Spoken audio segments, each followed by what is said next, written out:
క్రీస్తునందు సహోదరి సహోదరులారా, ప్రభువైన యేసుక్రీస్తు నామములో హృదయపూర్వక వందనాలు. ముందుగా ఇంత మంచి సమయాన్ని ఇచ్చిన తండ్రి అయిన దేవునికి ప్రభువైన క్రీస్తు ద్వారా కృతజ్ఞతాస్తుతులు చెల్లిస్తున్నానండి. అందరూ బాగున్నారండి? వాక్యం చదువుకొని ప్రార్థన చేసుకున్న తర్వాత పాఠంలోనికి వెళదామండి.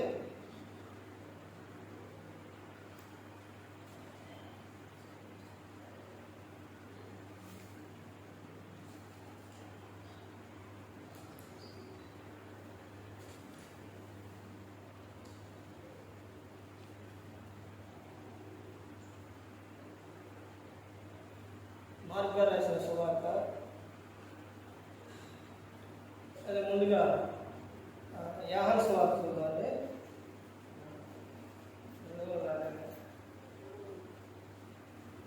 యోహాను సువార్త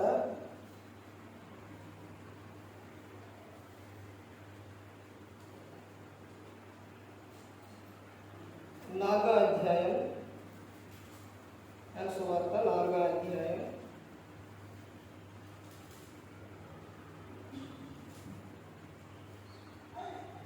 23వ వచనం.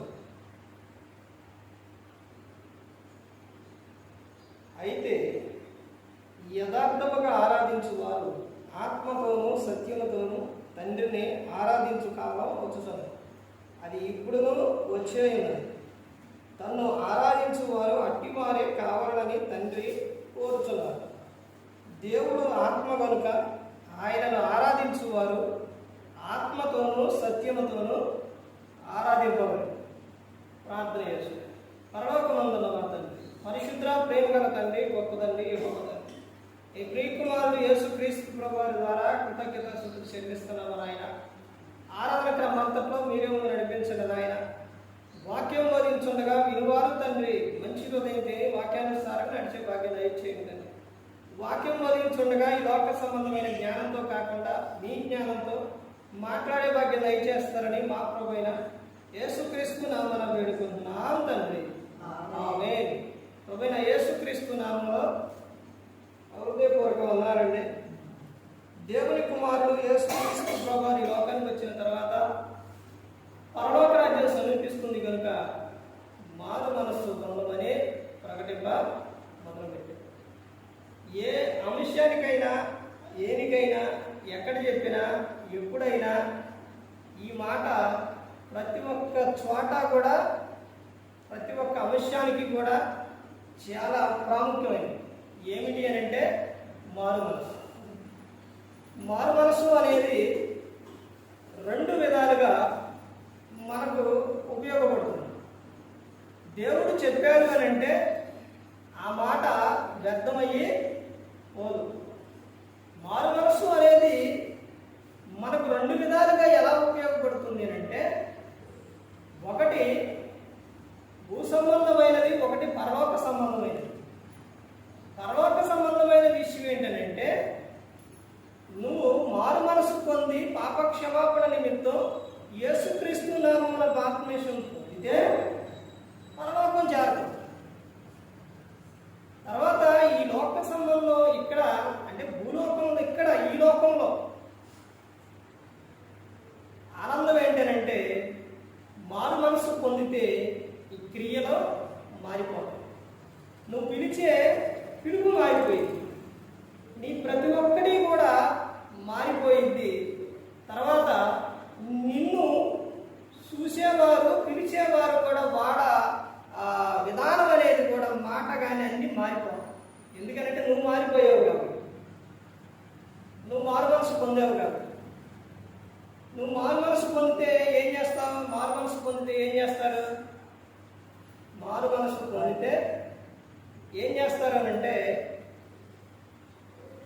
పాత ఏవైతే ఉన్నాయో, చెడు క్రియలు ఏవైతే ఉన్నాయో వాటిని వదిలేస్తారు. ఇప్పుడు జక్కేకి వచ్చింది ఏంటంటే మారు మనసు. రాగానే ఏం చేసిండు? రాకముందు ఏం చేసిండు? మారు మనసు రాగానే యేసు చూడాలనే ఆశ వచ్చింది. దాంతో అంతటితో అయిపోయిందా?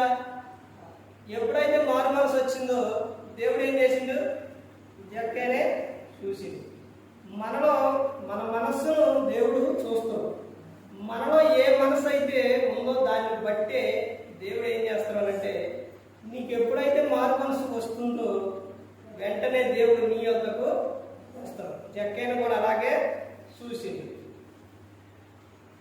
చూసిన తర్వాత జక్కయ్య దిగి రమ్మను తర్వాత ఇంటికి వెళ్ళడం, అక్కడ యేసుక్రీస్తు ప్రభువారు రాగానే ఆయనలో ఇక ఏం మొదలైందనంటే పశ్చాత్తాపం అనేది మొదలైంది.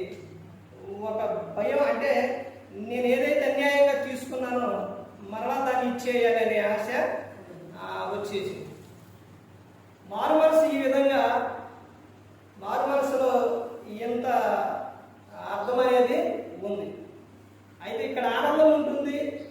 అయితే దేవుని పని నిమిత్తం కానీ మరి సేవలో కానీ మరి నువ్వు ఉండే విధానంలో కానీ నువ్వు అది వరకే లోక సంబంధంగా ఉండి మాట్లాడిన విధానం, చేసిన పనులు, వీటన్నిటిని బట్టి నువ్వు మారు మనసు పొందిన తర్వాత నువ్వు బైబిల్ పట్టుకొని ప్రార్థనకు వస్తున్నా, కుటుంబంలో ప్రార్థన చేసుకున్నా, నువ్వు దేవుని స్తుతిస్తున్నా, ఆరాధిస్తున్నా, ఏది చేసినా నీకు ఏమొస్తాయి అని అంటే అప్పుడు కొన్ని నిందలు వస్తాయి.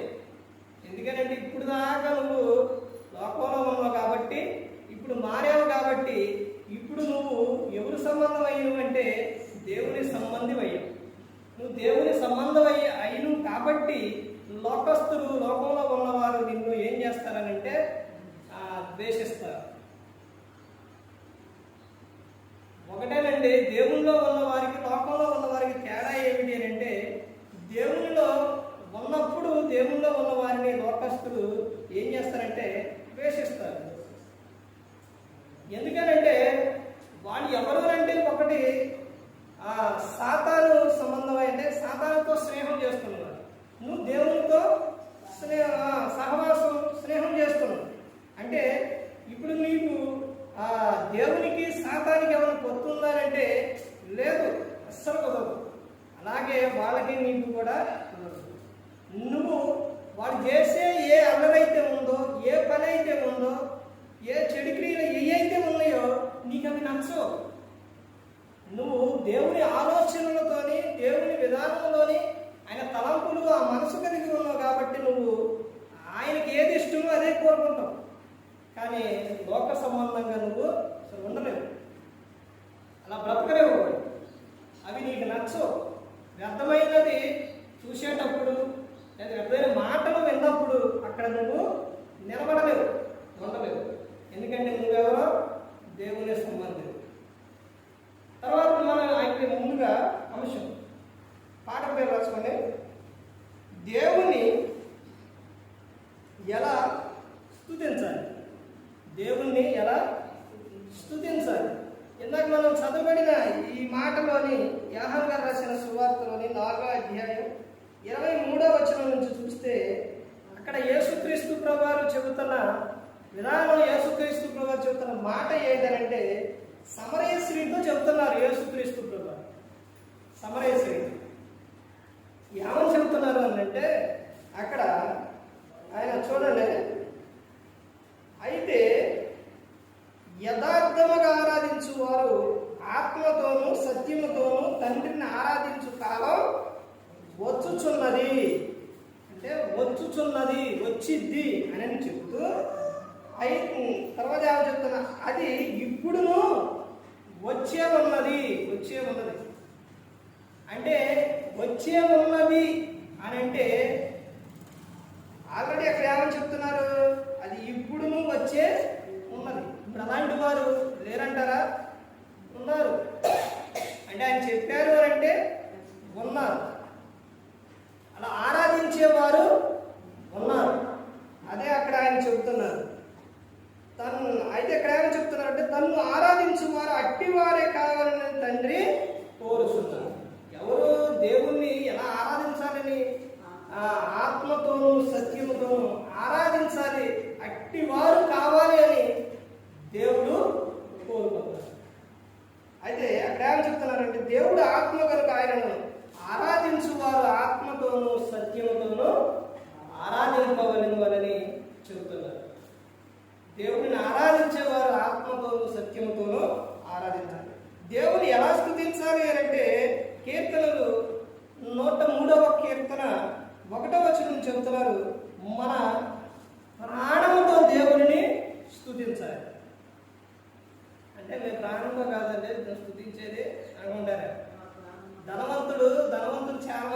బైబిల్లో. ఒక ధనవంతుడేమో ఏం చేసిండంటే శరీర కోరికలు ఆశలతో తాను జీవించి లోకం వేడటంతోనే పాతాళంలో యాతన పడ్డాడు. ఇంకొక ధనవంతుడు ఏం చేస్తాడంటే, ఈ ధనవంతుడు ఎవరనంటే ఆ పాతాళంలో యాతన పడ్డ ఆయన దగ్గర ఉన్న ఎవరనంటే లాజరు గారు కనపడతారు. లాజరు గారు ఏమో చనిపోయిన తర్వాత దేవుని యొద్ద ఉన్నారు. అబ్రహాం రొమ్మున ఆయన ఆడుకొని ఉన్నారు. ఈయనేమో పాతాళంలో యాతన పడుతున్నారు. అయితే ఇంకొక ధనవంతుడు ఏం చేశాడనంటే ఆయన చెప్పుకుంటుంది అనమాట. ఇతనేమో ఏం చేసిండు, శరీర ప్రకారంగా శరీర కోరికలతో జీవించుంది. ఇతనేమో అనుకుంటాడు. ఇప్పుడు ప్రాణం వచ్చింది కాబట్టి సందర్భం చెబుతున్నాడు. ఏమని చెబుతానంటే ఆయన అసలు ఆయనకు జరిగిన విధానం ఏంటంటే అనుకుంటాడు అనమాట. ప్రాణంతో చెప్పుకుంటాడు. విస్తారమైన పంట పండింది. అసలు కొట్లలో దాచుకోవడానికి కూడా ఖాళీ లేదు. అప్పుడు పడుకోని అనుకుంటున్నాడు, నా ప్రాణముతో ప్రాణమా, దేంతో చెప్పుకున్నాడు, ప్రాణముతో ప్రాణమా తినుము తాగుము సుఖించుము అని చెబుతాడు. ప్రాణంతో చెబుతాడు. ఈ మాట ఎవరన్నారు? దేవుడు అండి. ఈయన వెర్రివాడా, ఈ రాత్రే దేవుడు నీ ప్రాణం అని అడిగితే ఏం చేస్తావు? ఆ ప్రాణంతోనే చెప్పుకుంటున్నావు కదా, తిను తాగు సుఖించుమని. మరి ఆ ప్రాణాన్ని దేవుడు తీసేస్తే నువ్వేం చేస్తావు? ఇంకేం చేస్తావు? దేవుడు మనిషికి విలువ ఎప్పుడు అని అంటే దేవుని ఆత్మ మనలో ఉన్నంతసేపే విలువ.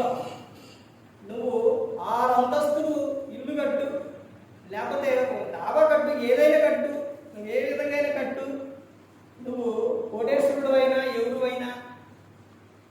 మరి ఇప్పుడు క్రైస్తవం అంటే కొంచెం గౌరవపరంగా ఉంటుంది కదంటే, బయట అయితే అన్ని జనులు బయట పరిస్థితి అయితే ఎలా ఉంటుందో తెలుసండి. వాళ్ళు అంబానీ అయినా లేకపోతే ఇంకా ఎవరైనా కానీ వాళ్ళు చనిపోతే పట్టు పరుపు మీద నుంచి తీసి, బంగారు పరుపు అయినా సరే ఏదైనా సరే తీసి ఎక్కడ పడిపోయి ఎక్కడ వేస్తారు? మట్టి పరుపు అంటే కింద పడుకోబెడతారు. కింద పడుకోబెడతారండి. అంటే దేవుని ఇచ్చిన ఆత్మ ఉన్నంతసేపే మనిషికి విలువ. అది మనిషి గ్రహించట. ఎప్పుడైతే మనిషి దేహంలో నుంచి ఆత్మ వెళ్ళిపోతుందో దాన్ని ఏమంటారు? శవం అంటారు. దాన్ని పోనీలే ఏమైద్రే, ఆత్మ ఏదో పోయింది, ఆ మనిషి ఎక్కడే ఉండ కదా అని చక్కగా భద్రంగా దాచి, లేకపోతే అప్పుడున్న విధానంగా చూసుకుంటారా? చూసుకోరు. ఎక్కువసేపు కాదు, కొన్ని గంటల్లోనే తీసుకెళ్ళి ఊరు బయట పెట్టేస్తారు. అంటే దేవుడిచ్చిన ఆత్మ ఉంటేనే విలువ. అదే చెబుతాడు. అతను ఏం చేశాడనంటే ప్రాణంతో చెప్పుకుంటాడు, తినుము త్రాగుము సుఖించు. దేవుడు విస్తారమైన పంట ఇచ్చినప్పుడు నువ్వు దేవుణ్ణి ఏం చేయాలి? స్తుతించాలి. అదే చెబుతున్నారు, దాన్ని ఆరాధించాలి. దేవుడు ఇవ్వకముందేమో మనం ఏం చేస్తాం? ప్రార్థన చేస్తాం, ప్రార్థనకు వెళతాం. దేవుడు ఇచ్చిన తర్వాత ఏం చేస్తారు? మర్చిపోతారు.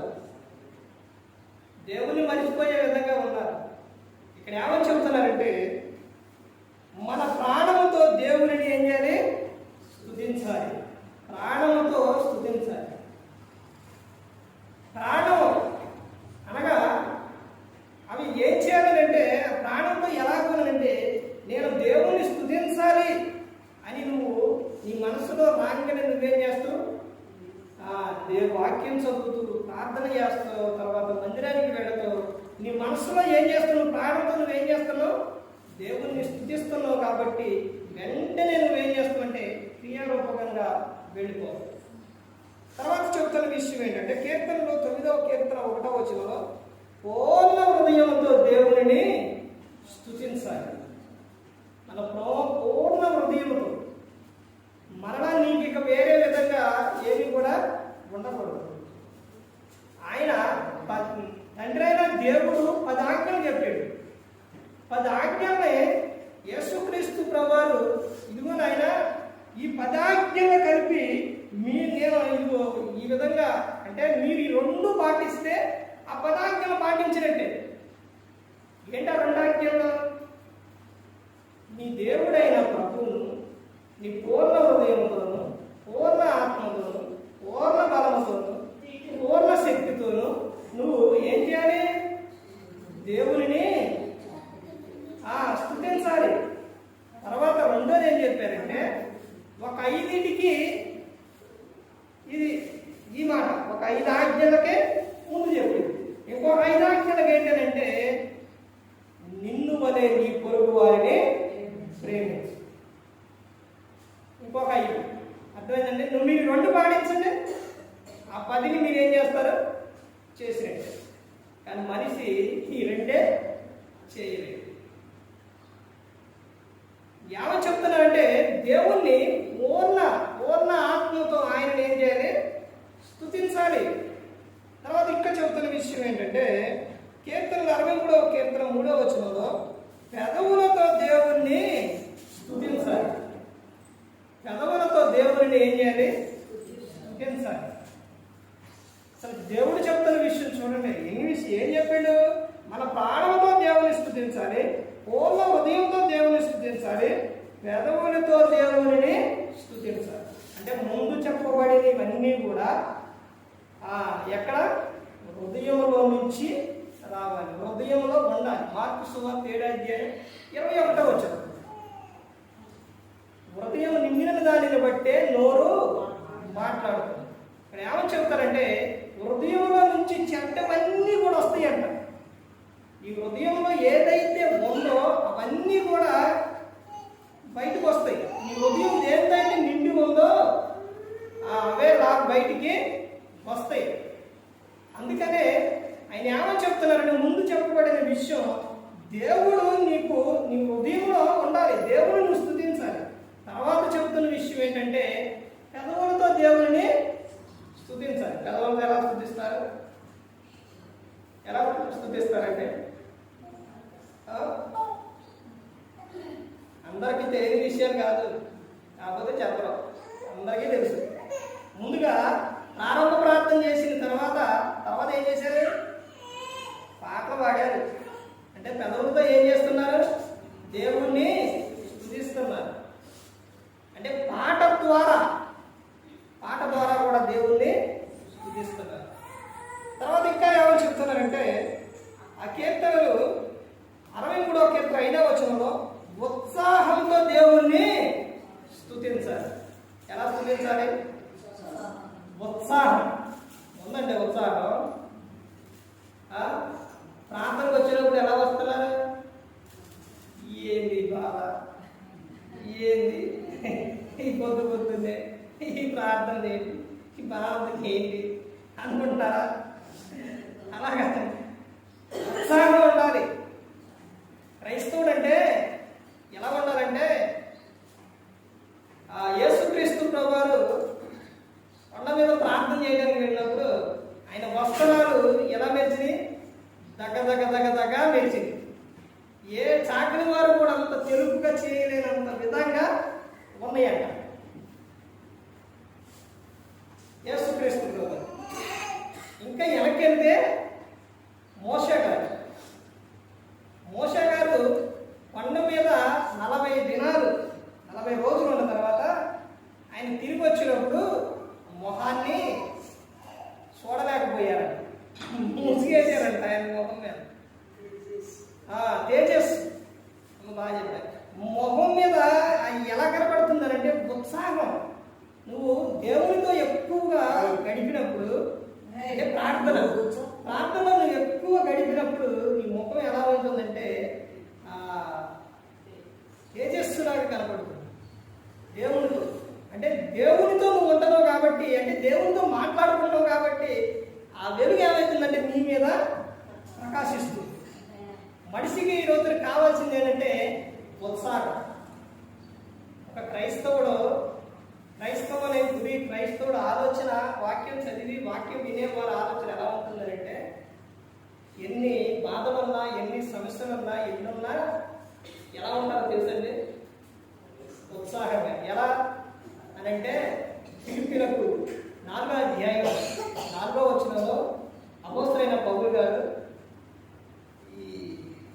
ఒక విషయం ఏంటంటే, ఈ చెయ్యి ఇలా అయితే నేను ఇలా పెట్టుకోలే కానీ, ఇలా ఉండలే కానీ, ఎంతవరకు ఇలాగా లేకపోతే ఇలా చెప్తానులే కానీ, ఇలా ఎదిగిపోతుందంటే ఇది సపోర్ట్ ఉందని, వేరే విధంగా కాదు. అక్కడ ఏమని చెప్తారనంటే, ఎల్లప్పుడూ ప్రభువునందు ఆనందించు, మరలా చెప్పుదును ఆనందించుడి. ప్రభువునందు ఎప్పుడు కూడా ఏం చేయాలి? ఆనందం ఉండాలి. ఎలా ఉండిద్దంటే, ఎప్పుడు ఆనందం ఉండిద్దా, సంతోషం ఉండిద్దంటే కింద చెప్తున్నారు, మీ సహనము సకల జనులకు తెలియబడనీయుడి. అంటే ఒక క్రైస్తవునికి ఎన్ని ఉన్నా కానీ బయటకు వచ్చేసరికి బయట ఉండే విధానంలో ఎలా ఉంటారంటే, వారు ఇతరులకు కనపడేటప్పుడు ముందు వారు ఏం చేస్తారంటే ప్రభువుకు చెబుతారు. చెప్పిన తర్వాత వారు ఎలా ఉంటారంటే ఆనందంగా ఉంటారు. వారు బయటకు వచ్చిన తర్వాత చూసిన వాళ్ళు అనుకుంటారు కదా, ఏంది ప్రభువులో ఉంటే ఎంత ఉత్సాహంగా ఉంటారా, ఎంత ఆనందంగా ఉంటారా అని అనుకుంటారు. అంటే మనకు ఏదున్నా కానీ అక్కడే చెబుతున్నారు, నువ్వు దేనిని గురించి కూడా చింతపడద్దు, ప్రతి ఒక్క విషయంలో కూడా కృతజ్ఞత పూర్వకముగా మీ విన్నపములు నాకు తెలియజేయండి. మీరు దేని గురించి కూడా చింతపడద్దు. అయితే మీరు ఎలా ఉండాలంటే, ఎల్లప్పుడూ మీరు ఎలా ఉండాలి? ఆనందంగా ఉండాలి, సంతోషంగా ఉండాలి. మీరు ఎల్లప్పుడూ కూడా అలా ఉంటే నువ్వు లోపల నీకు ఎన్నెన్నో ఉన్నాయి, నీ ఎరకమాలు ఎన్నెన్నో ఉన్నాయి. నువ్వు ఎలా ఉండాలంటే అన్న ఆనందంగా సంతోషంగా ఉండాలి. అలా ఉన్నప్పుడే ఏం జరుగుతుందనంటే అపవాది నేను టచ్ కూడా చేయలేడు. నువ్వు ఎప్పుడైతే ఆ దేవుని యొక్కకు వెళ్ళకుండా ఎప్పుడు నువ్వు బాధపడుతూ దిగులు పడుతూ ఏడుచుకుంటూ నువ్వు ఎప్పుడు ఉంటావంటే, ఎప్పుడు అలా ఉంటే వాడు ఇంకొంచెం బాధ లేవుతుంది. ఏంటంటే నువ్వు ఏడిచే సమయం దేవునికి చెప్పుకునే విధానం ఉంది అని అంటే ఎక్కడనంటే ఆయన సన్నిధిలో, అంటే మోకాళ్ళు చేసి నువ్వు ప్రార్థన చేసేటప్పుడే తప్ప మిగతా సమయాల్లో నువ్వు ఎప్పుడు కూడా ఏడ్చే లేదు. అలా నువ్వు ఆనందంగా సంతోషంగా ఉత్సాహంగా అలా ఉన్నప్పుడు ఇతరులు చూసి నిన్ను చూసి నీ దేవుడు నాకు కావాలనుకుంటారు. అలా జరిగిన ఒక విషయంలో ఒక వ్యక్తి ఉన్నాడండి బైబిల్ గ్రంథంలో. ఎవరో తెలుసంటే ఆ వ్యక్తిని చూసి పక్కేమంట వెళుతూ ఆ వ్యక్తి మారిండు. ఆ వ్యక్తిని చూసి ఇంకొక వ్యక్తి మారిండు. ఎవరో తెలుసండి ఆ వ్యక్తి? ఎవరో తెలుసా?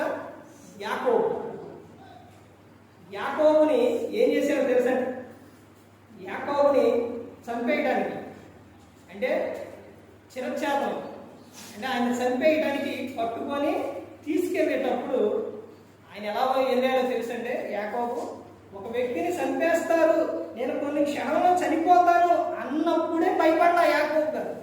ధైర్యంగా యాకోబు గారు ముందుకు ధైర్యంగా నడుచుకుంటూ వెళ్ళిపోతూ ఉంటే పక్కన ఉన్న వ్యక్తి చూసి, ఏంటి దేవుల్లో ఉన్నప్పుడు చనిపోతానన్నా కానీ ఈయనకు కొంచెం కూడా భయం లేదే, కొంచెం సేపుల్లో చంపేస్తారే అయినా కానీ భయం లేదే ఈయనకి అని ఆ యాకోబు గారిని చూసి ఆ వ్యక్తి ఏం చేసిండు? మారిపోయాడు. ఆ వ్యక్తి మారిపోయిన ఆయన చూసి. అంటే ఆ రోజుల్లో ఏంటంటే క్రీస్తుని నమ్ముకుంటే ఏం చేస్తారు? క్రీస్తుని అంగీకరించి క్రీస్తుని నమ్ముకుంటే చంపేస్తారు. యాకోబు గారిని, అంటే యాకోబు గారితో పాటు ఆయన కూడా చంపేశారు. కానీ వాళ్ళిద్దరూ కూడా ఎక్కడుంటారు అంటే, ఎక్కడున్నారంటే దేవుని యొద్ద ఉంటారు.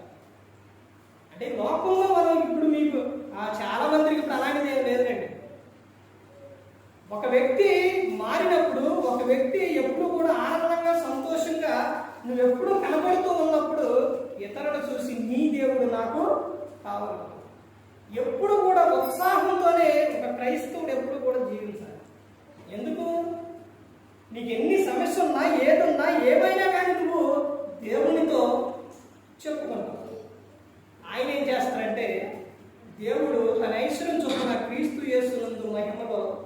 ప్రతి అవసరం కూడా తీరుస్తారు. ఇంకో విషయం ఏంటంటే, జనులు మిమ్మల్ని నిందించి హింసించి మీ మీదగా అబద్ధపు మాటలు అంటే చెడ్డ మాటలన్నా మీ మీద పలుకున్నప్పుడు మీరు ధన్యులు, సంతోషించండి అని చెప్పారు. మీరు ధన్యులు. మీరు ఎందుకు ఏడ్చుకుంటా, ఎందుకు దిగులు పడుతూ, ఎందుకు బాధపడుతూ జీవిస్తున్నారు క్రైస్తవులు? ఎందుకు? దేవుడు చెబుతున్న విషయం, ఒక విషయం ఏంటంటే, మీరు ఎప్పుడైతే మారుమనసు పొంది బాప్తిస్మం ఎప్పుడైతే తీసుకున్నారో మీ పేర్లు ఎక్కడ ఉన్నాయి? జీవగ్రంథంలో ఉన్నాయి. జీవగ్రంథంలో ఉన్నాయండి. అపోస్తలుడైన పౌలు గారు రోమీయులకు రాసిన పత్రిక 16వ అధ్యాయంలో ఉన్నాయి. అక్కడ మీ పేరు ఉంది కాబట్టి, దేవుని దగ్గర ఉన్నారు కాబట్టి, మీరు ఈ లోకంలో మీరు ఎందుకు బాధపడుతున్నారు? లోక సంబంధంగా ఉన్నవారేమో, లోక సంబంధంగా ఎన్నెన్నో విధాలుగా ఉన్నప్పుడు, దేవునిలో ఉన్నప్పుడు, అంటే దేవుడు మనతో మాట్లాడతారు. ఆయన దేవుడు మన ప్రతి అవసరం కూడా తీరుస్తారు. ఎందుకు నువ్వు ఎప్పుడు కూడా ఒక వ్యక్తి సాతాను ఏం చేస్తాడో తెలుసండి? ఒక వ్యక్తిని నిరుత్సాహపరుస్తాడు, బాధ పెడతాడు, ఆనందం సంతోషం లేకుండా అపవాదం చేస్తాడు. దేవుడు మాత్రం నా బిడ్డలు ఎలా ఉండాలి? సంతోషంగా ఉండాలి, ఉత్సాహంగా ఉండాలి, ఏడ్చుకుంటూ దిగులు పడుతూ బాధపడుతూ ఉండకూడదు. ఇక మత్తయి గారు రాసిన సువార్తలను అయితే తినే విషయాల్లో, కట్టుకునే విషయాల్లో, ఇవన్నీ విషయాల్లో చెబుతారు. మీరు ఎందుకు వాటన్నిటి గురించి చింతిస్తారు? అవన్నీ నీకు కావాలని దేవునికి తెలియదా? తెలుసు. ఈ రోజున ప్రతి ఒక్కరికి కూడా ఏ కొదువు లేకుండా దేవుడు చేసిండు. అంటే ఇవన్నీ ఎప్పుడు ఇచ్చారో తెలుసండి? ఎప్పుడు ఇచ్చిండు? ఆదిలోనే చేసిండు దేవుడు. అమ్మాయిని వివాహం చేసి అత్తవారింటికి పంపించేటప్పుడు ఎన్ని జాగ్రత్తలు తీసుకొని, లేకపోతే ఎన్నెన్ని వస్తువులు కానీ అక్కడ ఉన్నా కానీ ఏం చేస్తారు? పంపిస్తారు. ఎందుకంటే ఆ బిడ్డ కుమార్తె మంచిగా బాధపడకూడదు అని, ఏది తక్కువ కాకూడదని. అలాగే దేవుడు ముందు నరుని చేయలా, ముందు మనం చేసి నీ ఇష్టం వచ్చిన నువ్వు బ్రతుకు, నువ్వు ఎలాగలా ఉండు అని దేవుడు చెప్పరా. సమస్తాన్ని సమకూర్చి, సమస్తాన్ని నువ్వు పొలంలో విత్తనాలు నాటుకోవడానికి ముందే ఇచ్చిండు విత్తనాలు. వాటికి ఏం కావాలో అవి ఇచ్చిండు. వాటికి నీరు కావాలంటే నీరు, అవన్నీ మొత్తం కూడా దేవుడు అన్నిటినీ సమస్తాన్ని సమకూర్చిన తర్వాత అప్పుడు నరుని చేసిండు. చేసి ఏం చేసిండు? ఫలాలు, చెట్లు అవన్నీ ఇచ్చి, ఇదిగో నాయన ఈ ఫలాలన్నీ తినండి, ఒక్క ఫలం మాత్రం తినొద్దాడు. నువ్వు లోకంలో అన్నీ నువ్వు ఈ విధంగా ఉండు, దేవుని యందు ప్రభువునందు ఈ విధంగా ఆనందించు అని చెప్పిండు. కానీ ఒక్కటి మాత్రం చేయొద్దాడు దేవుడు. ఒక్కటే మాత్రం, నువ్వు వ్యభిచారం నువ్వు చేయవద్దు. నువ్వు వ్యభిచారం చేయవద్దు. నువ్వు ఆనందించాలి, సంతోషించాలి అంటే నీ భార్యతో ఆనందించు, నీ భర్తతో ఆనందించు, కానీ నువ్వు మాత్రం వ్యభిచారించు. నువ్వు దొంగిలించవద్దు. నువ్వు పనికెళ్ళు, జాబుకెళ్ళు, కష్టపడి పని చేయి, నేను దాన్ని ఆశీర్వదిస్తా, అది చెయ్యి, కానీ నువ్వు దొంగిలించవద్దు. నువ్వు మంచి మాట్లాడు, నీతిగా మాట్లాడు, అబద్ధాలు మాత్రం మాట్లాడు. ఒకటేనండి దేవుడు చెప్పేది. కానీ అన్నీ నువ్వు మాట్లాడు, కానీ అబద్ధాలు మాత్రం మాట్లాడు. చూసారా? దేవుడు చెప్పేది ఒకటే, కానీ మిగతా అన్నీ కూడా ఆయన మనిషిని ఎప్పుడు కూడా దేవుడు ఆనందంగా ఉంచాలనే దేవుడు కోరుకోడు. కానీ మనిషి ఆనందంగా లేరు. ఉత్సాహం అనేది మనిషిలో కనపడాలి. ఉత్సాహంతో నువ్వు దేవుని స్తుతించాలి, కానీ ఏడ్చుకుంటూ బాధపడుతూ నువ్వు స్తుతిస్తే దేవుడికి అది నచ్చదు. అర్థమవుతుందండి? ఇష్టపడ్డాయినా నువ్వు ఎప్పుడు ఆనందంగా ఉండాలి. నీకు ఎన్ని ఉన్నా కానీ ఆ సమస్య ఏదైతే ఉందో నువ్వేం చేయాలి? నువ్వు దేవునితో చెప్పు. అదే అపోస్తలుడైన పౌలు గారు చెప్తారు విషయం. తర్వాత ఇంకా ముందుకు వెళ్తే చూడండి, అక్కడ ఏమని చెప్తున్నారా? 5వ విషయం, కీర్తన 147:7, కృతజ్ఞతాస్తుతులతో దేవునిని స్తుతించాలి. ఒక్కొక్క విషయం మీద ఒక్కొక్క చాలా అర్థం అనేది ఉంది. కృతజ్ఞత స్తుతులు. తెస్సలోనికీయులకు రాసిన పత్రికలో దేవునికి యేసుక్రీస్తు ప్రభువారి ద్వారా కృతజ్ఞతాస్తుతులు చెల్లించడం అది దేవుని చిత్తం. అది దేవుని చిత్తం అండి. దేవునికి ఏం చేయాలి? కృతజ్ఞతాస్తుతులు చెల్లించాలి. దేవుడు చేసిన మేలులకు ప్రతిగా నువ్వు ఆయనకు కృతజ్ఞతాస్తుతులు చెల్లించాలి. ఈ రోజున ఎవరికి దేవుడు మేలు చేయలేదండి? ఎవరికి చేయలేదు? భూమి మీద పుట్టిన ప్రతి ఒక్కరికి దేవుడు మేలు చేసేది. దేవుడు నా జీవితంలో నాకు ఒక మేలు కూడా చేయలేదు అన్నవారు ఉన్నారా? లేరండి. ప్రతి ఒక్కరికి దేవుడు మేలు చేసేది. ప్రతి ఒక్కరికి కూడా మనందరికీ ఏకంగా అందరికీ కలిపి యేసుక్రీస్తు ప్రభువు ఈ లోకానికి వచ్చి మనందరి కోసం ప్రాణం పెట్టారు. ఎందుకండి? పరలోకంలో ఉండాలని. అది మనకు మేలేనా? నరకంలో ఉంటే ఎలా ఉంటుంది? సమ్మర్ ఎండాకాలం వచ్చింది అనుకోండి, చెప్పులు లేకుండా బయటికి వెళ్ళినా లేదా కొంచెం ఎండ ఎక్కువైనా ఎలా ఉంటుంది? తట్టుకోలేరండి. ఈ ఎండకే తట్టుకోలేరు. అక్కడ ఎలా ఉంటుంది తెలుసంటే అజ్ఞానత పురుగు చావు భయంకరంగా ఉంటుంది. అందుకని ఆ నరకానికి వెళ్ళిపోకూడదనే యేసుక్రీస్తు ప్రభువు మన కోసం లోకంలో ప్రాణం పెట్టారు. మన అపరాధముల చేత పాపముల చేత ఆయన మన నిమిత్తం ఏమైపోయాడు? మన కోసం ఆయన మరణించాడు. ఆయనకు నిత్యము దేవునికి ఏం చెల్లించాలి అంటే కృతజ్ఞతాస్తుతులు చెల్లించాలి. ఉదయం ఈరోజు ఉండి నైట్ ఉండి ఉదయాన్నే లేని వారు కూడా ఉన్నారు. అయ్యో ఇప్పుడే కదండి చక్కగా మాట్లాడారు, ఇప్పుడే కదండి నేను చూశాను, ఇంకా సేపటికి ఇది అయిపోయారు. చూశానండి, ఏ సమయాల్లో ఏం జరిగిద్దో తెలియదు. కాబట్టి దేవునికి నువ్వేం చేయాలి? దేవుడు చేసిన మేలులకు ఆయనకు కృతజ్ఞతాస్తుతులు చెల్లించాలి. దేవుణ్ణి ఎలా స్తుతించాలి అని అంటే ఇంకా ముందుకెళ్తే చూడండి, కీర్తన 71:6 నిత్యం దేవుణ్ణి స్తుతించాలి. నిత్యం. మనం ఒక రోజు మొత్తంలో ఒకసారి తింటామంటే భోజనం చేస్తామా? కాదు. ఉదయం తింటాం, మధ్యాహ్నం తింటాం, రాత్రి తింటాం. అర్థమైందండి? అలాగే తాగే విషయాలు గాలి ఒక్కసారిగా రోజు ఒకసారి 2 సార్లు పీలుస్తామా? ఏం చేస్తాం? ఈ లోకంలో ఉన్నంత కాలం పీలుస్తుంది. అలాగే దేవునికి ఏం చేయాలంటే లోకంలో ఉన్నంత కాలం కూడా ఏం చేయాలి? నిత్యము ఆయనను స్తుతించాలి. నిత్యం. ఒక రోజు కాదండి, ప్రతిరోజు. ఇలా నువ్వు దేవుని విషయంలో దేవునికి నువ్వు చేసే పని, దేవునికి చేసే నువ్వు ఇలా కొంచెం కష్టమైనా కానీ నువ్వు దేవునికి ఇలా చేసినప్పుడు నీకు ఎలా ఉంటుందంటే తర్వాత ఆనందం ఉంటుంది. ఎక్కడ ఆనందం ఉంటుందో తెలుసంటే లోకం విడిచినప్పుడు అక్కడ ఏమి ఇక ఇలా ప్రార్థన చేసే పని ఉండదు. అర్థమైందండి?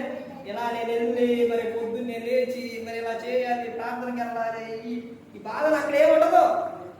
అర్థమైందండి? ఇక్కడే కొంచెం నువ్వు కష్టపడితే అక్కడ లోకం విడిచినప్పుడు అక్కడ ఎలా ఉంటుంది? అక్కడ ఎప్పుడు ఆనందం సంతోషంగా ఉంటుంది. ఇక్కడ మనం చేయవలసింది ఏమిటంటే నిత్యం ఆయనను స్తుతించాలి. నిత్యం కూడా. తర్వాత చెప్తున్న విషయం ఏంటంటే కీర్తన 71:14 మరీ ఎక్కువగా దేవుణ్ణి స్తుతించాలి. మరి ఎక్కువగా ఆయన ఏం చేయాలి? నువ్వు స్తుతించే విధంగా ఉండాలి. ఒక విషయం మీద ఒక ఇద్దరు వ్యక్తులు కానీ ఎవరైనా మాట్లాడుతున్నారంటే అది ఎంతసేపు అయినా కొంచెంసేపు ఎక్కువ మాట్లాడుతుంటారు లోక సంబంధాలు. కానీ దేవుని విషయానికి వచ్చేసరికి ఆయనకి ఏం చేయాలంటే నువ్వు లోకంలో మాట్లాడుకునే మాటల కన్నా ఇవన్నీ పక్కన పెట్టేసి నువ్వు దేవుణ్ణి స్తుతించినప్పుడు నీలో ఏముంటుందంటే ఆనందం ఉంటుంది, లేకపోతే ఆరోగ్యం ఉంటుంది, నీకు ఎప్పుడు కూడా బాగుంటుంది. తర్వాత చివరిగా ఏమని చెప్తున్నారంటే కీర్తన 104వ కీర్తన 33వ వచనంలో నీ జీవితకాలం అంతా దేవుణ్ణి స్తుతించాలి. నీ జీవితకాలం అంతా కూడా దేవుని ఏం చేయాలి? స్తుతించుతూనే ఉండాలి. ఆయన మనం బ్రతికున్నంత కాలం కూడా దేవుని ఎప్పుడు కూడా విడిచిపెట్టారు. మన ఎప్పుడైనా విడిచిపెట్టారండి? తల్లిదండ్రుల ద్వారా దేవుడు మనకి కొన్ని విషయాలు చూపిస్తాడు. పిల్లల కాడించి వాళ్ళు వృద్ధాప్యానికి వచ్చే వరకు వీళ్ళు ఉంటే తల్లిదండ్రులు వాళ్ళు ఎప్పుడైనా వాళ్ళని మర్చిపోతారా? విడిచిపెడతారా? విడిచిపెట్టరు. ఎప్పుడు విడిచిపెట్టరు తల్లిదండ్రులు. అలాగే దేవుడు మన ఎప్పుడైనా విడిచిపెట్టాడంటే విడిచిపెట్టలేదు. ఎప్పుడు విడిచిపెట్టలేదు. ఎప్పుడు కూడా. ఈ విషయాల్లో 3 విషయాలు ఏంటంటే కీర్తనలు 100వ కీర్తన 3వ వచనంలో దేవుడు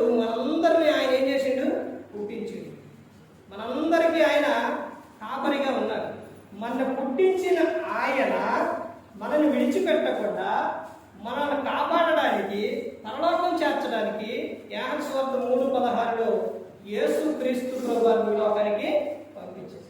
ఆయన పట్ల ప్రతి ఒక్కరూ కూడా విశ్వాసం ఉంచినప్పుడు ఈ లోకం విడిచినప్పుడు నిత్య జీవం చేస్తారు. ఈ యోహాను సువార్తలోనే చెప్తారు కదా, పరిశుద్ధ దేవుడు మనలను నడిపిస్తూ ఉన్నారు. శిష్యులు అడుగుతారు, ప్రభువా ఇంతకాలం ఉన్నావు కదా, మరి ఇక్కడ నుంచి మనం వెళ్ళిపోయిన తర్వాత మా పరిస్థితి ఏంటయ్యా? నువ్వు ఉన్నప్పుడేమో మాకు ఎలా ఉంది? అంత బాగానే ఉంది. ఎంత బాగుందనంటే శిష్యులకి ఒక్క మాట కూడా పండించాడు కాదు. శిష్యుల మీద ఒక్క మాట కూడా పండించాడు కాదు. మన ఏమన్నా అన్నారంటే దేవుడు కూడా అర్థమైందంటే మన ఎవరో దేవుని పిల్లలు. దేవుని పిల్లలు ఇప్పుడు తల్లిదండ్రి పిల్లల్ని ఎవరన్నా వచ్చి ఏదన్నా అంటే ఊరుకుంటారా?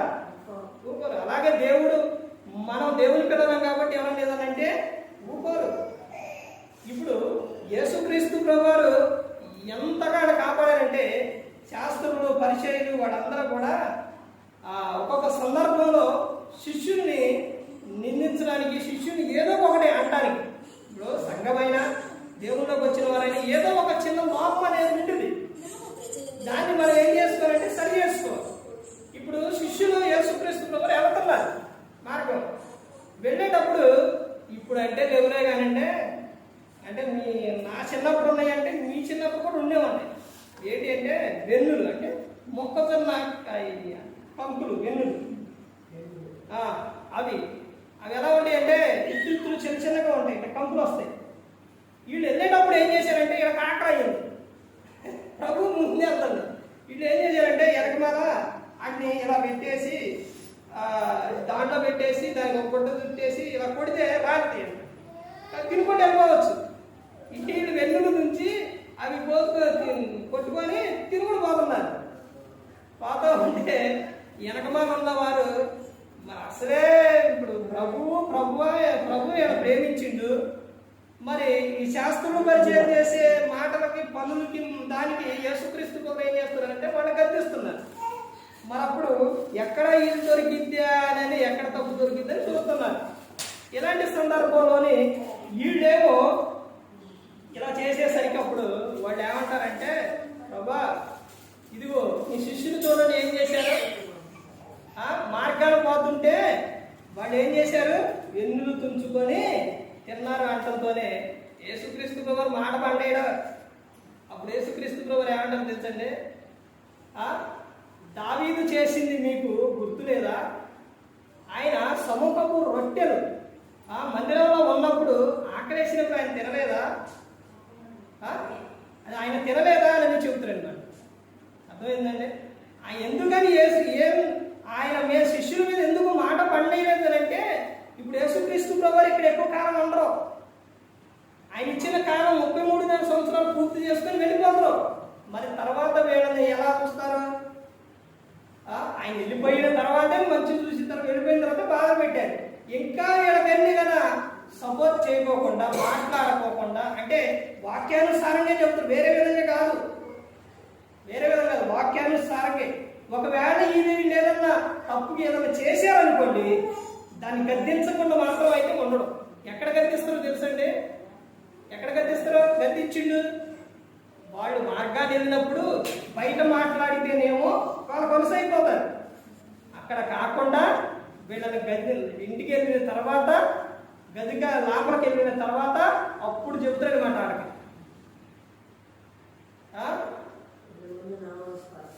వాళ్ళనేమో వాళ్ళ ముందు తక్కువ చేయాల. అక్కడికి వెళ్ళిన తర్వాత మీరు ఎలా ఉండాలి, ఈ విధంగా ఉండాలి, మీరు విశ్వాసం కలిగి ఉండాలి, ఇలా ఉండాలని అప్పుడు చెప్పేవారు అన్నమాట.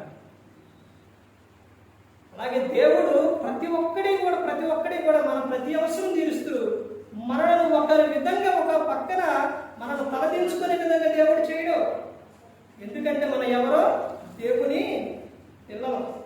అయితే ఆయనతో ఏం చెప్తున్నారంటే, ఆయనతో కలిసి ఉండాలి, ఆయనతో సహవాసం కలిగి ఉండాలి. నాకు వేరుగా ఉండి మీరు ఏమీ కూడా చేయలేరు. వేరుగా ఉండి నాకు దగ్గరగా ఉండి మీరు చేయాలి.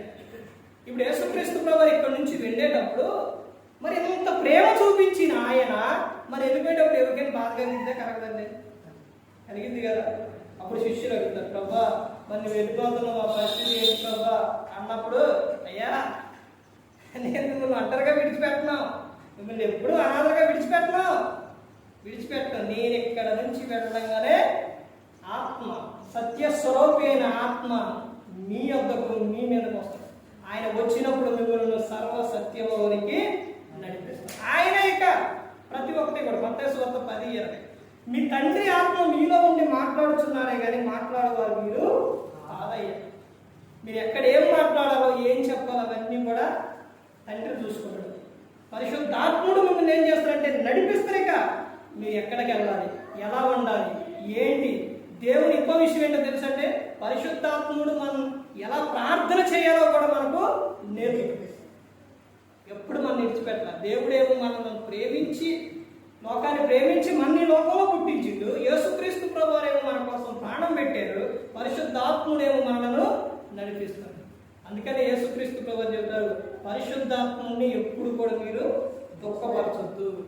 మనుషు కుమారుని విరోధంగా మాట్లాడే వారిపైన పాపక్షమాపణ ఉంది, కానీ పరిశుద్ధాత్మకు వ్యతిరేకంగా మాట్లాడితే పాపక్షమాపణ లేదు. ఆయనను దుఃఖపరచొద్దు. అపోస్తలుడైన పౌలు గారు కూడా అదే చెప్తారు. అందుకని మన జీవితకాలం అంతా కూడా ఏం చేయాలి, దేవుణ్ణి స్తుతించాలి. ఎప్పుడు కూడా నిత్యము కూడా మన హృదయంలో నిత్యము మన హృదయంలో దేవుని గురించి ఆలోచన, ఆయన చేసిన మేలు అవన్నీ కూడా ఎప్పుడు నిత్యం మనలోనే ఉండాలి. అలా ఉన్నప్పుడు మన జీవితకాలం అంతా కూడా ఈ లోకంలో అన్నం కొట్టి లోకం విడిచినప్పుడు పరలోకానికి చేరు. ఒక క్రైస్తవుని గురి ఏమిటి అని అంటే లోకం విడిచినప్పుడు పరలోకానికి. నువ్వు ఏ విధంగా ఉండాలి అంటే నిత్యం ఇక నా పనేనా అని చెబుతాను అని అంటే ఆయన జీవనోపాధి కోసం నువ్వు పని చేసుకో. నీ పని ఏమొద్దనట్లా, అర్థమవుతుందండి. నీ పని చెయ్యి, నువ్వు దేవుని పని కూడా చెయ్యి అని చెబుతున్నా. నేనెప్పుడు సోమరవాడిగా ఉండవని దేవుడు చెప్పట్లా. సోమరవాడిగా ఉండి ఏ పని చేయకుండా ఏమి చేయకుండా అలా కూర్చొని ప్రభువా ప్రభువా ప్రభువా ప్రభు అనేది చెప్పరా. మత్తయి సువార్త 7:27 ప్రభువా ప్రభు అని పిలుచువాడు ప్రతివాడు పరలోక రాజ్యంలో చేరడు, కానీ నా తండ్రి చిత్త ప్రకారం చేయువాడే చేరతాడు అని చెప్తున్నారు. ఆయన చిత్తమును చేసేవారిగా, ఆయన చిత్తమును నెరవేర్చేవారిగా ఉండాలి. పురుషునికి పని చేయమని చెప్పిండు, స్త్రీకి చెప్పిన విషయాలు అయితే చాలా విషయాలు ఉన్నాయి. అర్థమైందంటే బైబిల్ గ్రంథంలోని స్త్రీకి ఏదో 1-2 కానీ తక్కువగా, లేకపోతే స్త్రీ ఇలా మాట్లాడకూడదు, స్త్రీ 1-2 సార్లు చెప్పిండు. కానీ బైబిల్ గ్రంథం ఎక్కువ మొత్తం కూడా స్త్రీ గురించి చాలా మంచిగా చెప్పిండండి దేవుడు. పోయినసారి చెప్పారుగా స్త్రీని ఎలా పిలిచారని, అమ్మా అని పిలిచారు. అసలు ఎంత గౌరవపరంగా ఎంత విధంగా స్త్రీని చూసిందంటే స్త్రీకి ఇచ్చిన ఒక విధానం, స్త్రీకి ఇచ్చిన ఒక మంచి లక్షణం, కానీ స్త్రీ మర్చిపోయింది. అలా చేయట్లా. తీతుకు రాసిన పత్రిక 2వ అధ్యాయం మొత్తం కూడా చదివితే అక్కడ నుంచి అక్కడ వృద్ధ స్త్రీల గురించి ఉంటుంది, తర్వాత యవన స్త్రీల గురించి ఉంటుంది. స్త్రీకి ఇచ్చిన విధానం ఏంటంటే నువ్వు నీ ఎంత ఉండి నువ్వు పని చేసుకుంటా, ఎంత భాగ్యమో తెలుసండి. నువ్వు ఇంట ఉండి నువ్వు పని చేసుకుంటా నువ్వు ఏం చేయాలి, నీ భర్తకు పిల్లలకు దేవుని గురించి చెప్పాలి అని చెప్తున్నా. నీ కుటుంబాన్ని కట్టుకో, నీ చేతిలోనే ఉంది. కుటుంబాన్ని కట్టేది నువ్వే, కుటుంబాన్ని కూల్చుకునేది స్త్రీయే. కుటుంబాన్ని భర్తను దేవునికి దగ్గర చేసేది స్త్రీయే, దూరం చేసేది స్త్రీయే. ఎలాగండి అదేంటండి నేను ఎలా చేస్తాను అని అంటే నీ పేతురు గారు రాసిన పత్రికలో చెబుతారు, నీ భర్తకు వాక్యము ప్రార్థన తెలియకపోతే నీ పవిత్ర ప్రవర్తనను చూసి ఆయన మందిరానికి నువ్వు రాబట్టవచ్చు అని చెబుతున్నాడు. అర్థమైందండి.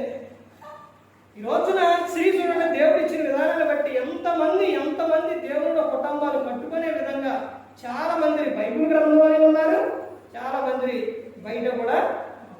అందుకని ప్రతి ఒక్కరు గమనించుకోవాలి. నిత్యము దేవుని ఎలా స్తుతించాలంటే, ఒకటి మన ప్రాణముతో దేవుణ్ణి స్తుతించాలి, రెండోది పూర్ణ హృదయంతో దేవుణ్ణి స్తుతించాలి. తర్వాత 3వ విషయం వచ్చేసరికి పెదవులతో దేవుని స్తుతించాలి. అంటే ముందు నా ప్రాణంతో చెప్పిండు, హృదయంతో చెప్పిండు, తర్వాత నీకు క్రియ లేని విశ్వాసం మృతం. అందుకని నీ నీ పెదవులతో కూడా నువ్వేం చేయాలి? స్తుతించాలి. నాకు విశ్వాసం ఒకటే ఉందండి, దేవుడు అంటే చాలా ప్రేమ ఉందండి, కానీ నేను ఎవరిని ప్రేమించను, నాకు ఎవరు నచ్చదు, నేను ఏ మంచి పని నేను ఏది కూడా చేయను అని అంటే సరిపోతుందా? సరిపోదు. అర్థమైందండి? నీ విశ్వాసంతో పాటు ఏముండాలి?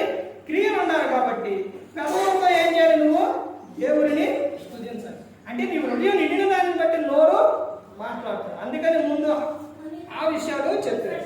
4వది ఉత్సాహంతో దేవుణ్ణి స్తుతించాలి. 5 కృతజ్ఞత స్తుతులతో దేవుడిని స్తుతించాలి. నిత్యం దేవుణ్ణి స్తుతించాలి, మరి ఎక్కువగా దేవుణ్ణి స్తుతించాలి. తర్వాత చివరిగా జీవితకాలం అంతా దేవుణ్ణి స్తుతించాలి. లోకంలో ఉన్నంత కాలం కూడా దేవుని స్తుతించే విధంగా ఉండాలి. నాగటి మీద చేయి పెట్టి వెనక తట్టు చూస్తే చూసువాడు మన దేవుని రాజ్యములకు పాత్రుడు కాడు.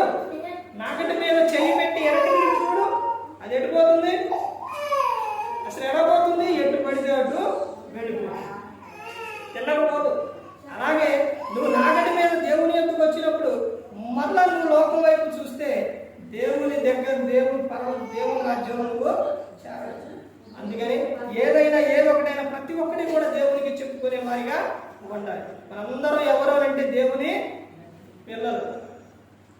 యోహాను గారు రాసిన మొదటి పత్రికలో చెబుతారనమాట. మొత్తం కూడా మనం ఎవరు అన్నది అక్కడ ఆ పత్రిక మొత్తం చదవండి, అక్కడ చెబుతారనమాట. చాలా అద్భుతమైన విషయాలు ఉంటాయి. అందుకని ప్రతి ఒక్కరు గమనించుకొని ఏ ఒక్కరు కూడా నశించి నరకానికి వెళ్ళిపోకూడదని యేసుక్రీస్తు ప్రభువు ఈ లోకానికి వచ్చి మనందరి కోసం శిలువలో తన ప్రాణాన్ని పెట్టారు. మరి ఈ విధంగా నిలబెట్టి మాట్లాడించిన తండ్రి దేవునికి కృతజ్ఞతాస్తుతులు చెల్లిస్తూ ఇంతవరకు శ్రద్ధగా ఉన్న మీకు ప్రభు పేరు నా హృదయపూర్వకంగా చెల్లిస్తూ మాటలు అందరికీ